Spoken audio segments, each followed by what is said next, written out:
There is one mistake almost everyone makes the second they catch someone lying, and it's the exact moment they lose every advantage they had. The most manipulative liars count on it every single time. Niccolo Machiavelli understood something about deception that most people still don't. The first person to reveal what they know is often the first person to lose. Your blood boils when they lie to you, and every fiber of your being is screaming at you to unleash fire upon this person, who's just telling a bold-faced lie like it's nothing. You want to point your finger, scream the truth, and watch their face crumble in shame. It feels like the ultimate mic drop moment. But let me tell you something. Calling them out immediately is the absolute worst thing you can do. It is strategic suicide. The second you shout your hand, you hand them the blueprint to escape. You let them know exactly how much you know, which allows them to quickly construct a brand new shiny lie to cover up the old one. When you confront a liar on the spot, you do not get an apology. You do not get a satisfying confession. What you actually get is a masterclass in gaslighting. They will look you dead in the eye and call you paranoid, or they will flip the script so fast your head will spin, leaving you apologizing for breathing the same air as them. They want you to blow up because your anger makes you look irrational, and suddenly the conversation is no longer about their betrayal, but about your reaction. It is infuriating, it is exhausting, and today we are putting an end to it. We are going to learn the art of the cold, calculated, and deeply satisfying silent trap. First, let's talk about the psychology of the cornered rat. When you catch someone in a lie, your immediate instinct is to seek justice. You want the truth acknowledged, but we need to understand what happens inside a liar's brain when they get caught. They do not experience a sudden burst of moral clarity. They experience a massive spike of adrenaline and go straight into survival mode. Like a literal rat cornered in a kitchen, they will bite, claw, and jump off the walls to escape. If you tell them that you know they did not go to the office yesterday because you saw their car at the mall, they will almost never say, "Okay, fine, you caught me." Instead, they immediately calculate a defense. They say, "I had to pick up a package from my boss," or "my coworker needed an emergency ride," or "you must be seeing things because you are always looking for reasons to doubt me." By presenting your evidence up front, you have given them the boundaries of their new lie. They now know exactly what they need to explain away. You have essentially done their homework for them. If you want to win, you have to let them believe their original lie is working perfectly. You have to let them get comfortable in their delusion. The second one is the weapon of artificial ignorance.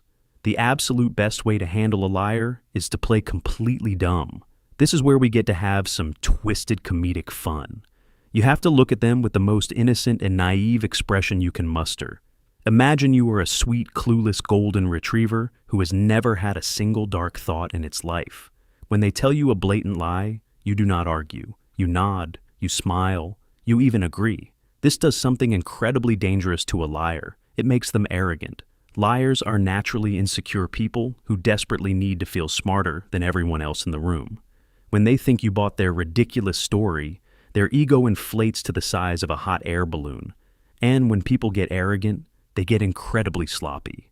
They stop covering their tracks. They start leaving wider trails of breadcrumbs. Your job is not to stop them.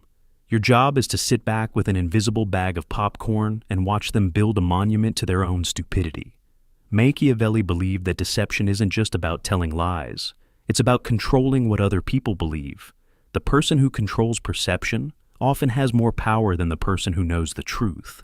And that is why you must beat them at their game, because you are gathering data, and they are handed the shovel to dig their own grave. The third one on my list is asking questions with known answers. This is my absolute favorite part of the process, and it is honestly better than any reality television show. Once you know the truth, you do not confront them with it. Instead, you start asking casual, breezy questions that you already know the absolute answers to.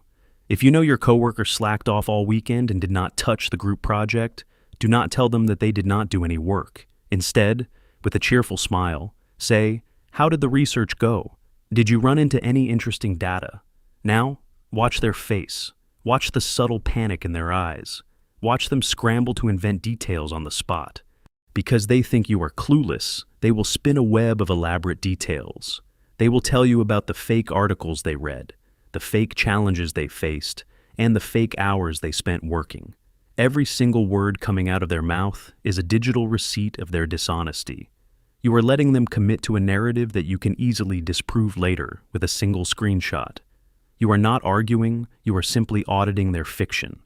It is beautiful, it is hilarious, and it keeps you in the total control. One of Machiavelli's greatest lessons is that exposing what you know too soon gives away your advantage. In any conflict, information is power, and the moment you reveal it carelessly, you give your opponent the chance to adapt. Number 4. Build the ironclad fortress. While they are busy spinning their ridiculous webs of deceit, you are working behind the scenes to secure your position. You are collecting the receipts, the screenshots, the emails, and the bank statements. You are doing this quietly, calmly, and without a single change in your daily behavior. You still text them back with the same tone. You still eat lunch with them. You still treat them normally. This requires massive self-control, and yes, it will make you want to scream into a pillow at night. But the payoff is worth every single second of restraint. If you react too early, they will delete the messages. They will clear their browser history. They will talk to mutual friends and poison the well before you can even explain what happened. By keeping your mouth shut, you ensure that when the time comes to lay down the cards, your hand is entirely unbeatable. There will be no room for debate, no room for excuses, and absolutely no room for them to wiggle out of it. You are building an ironclad fortress of facts. Lastly, let's talk about the art of the slow fade or the ultimate leverage. Now, we arrive at the grand finale, and this is where you get to decide their fate. You have all the evidence. You have watched them lie to your face multiple times while you smiled and nodded. You have completely mapped out their dishonesty. What do you do now? You absolutely do not have a big dramatic confrontation. You do not give them the satisfaction of seeing you hurt or angry. Instead, you use this information to make silent executive decisions about your life. If this is a toxic friend or a lying partner, you do not need to sit them down for a 3-hour therapy session about why lying is bad. You simply fade out of their life. You become busy. You stop sharing personal details.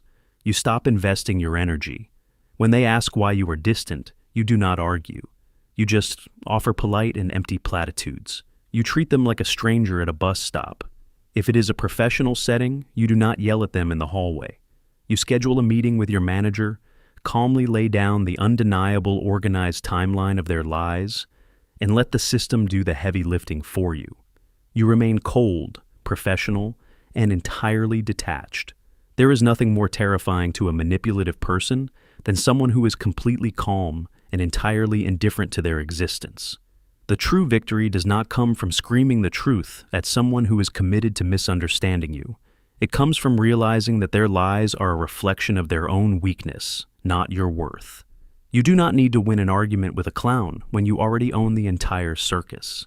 You keep your power by keeping your peace, keeping your silence, and letting their own actions destroy the bridge they built on lies. Walk away with your head held high, knowing you played the game perfectly while they were still trying to figure out the rules. The comment of the day goes to Dean's office, and it reads, "This is such a good video. Hopefully I remember to go easy on myself every day. Rooting for you always."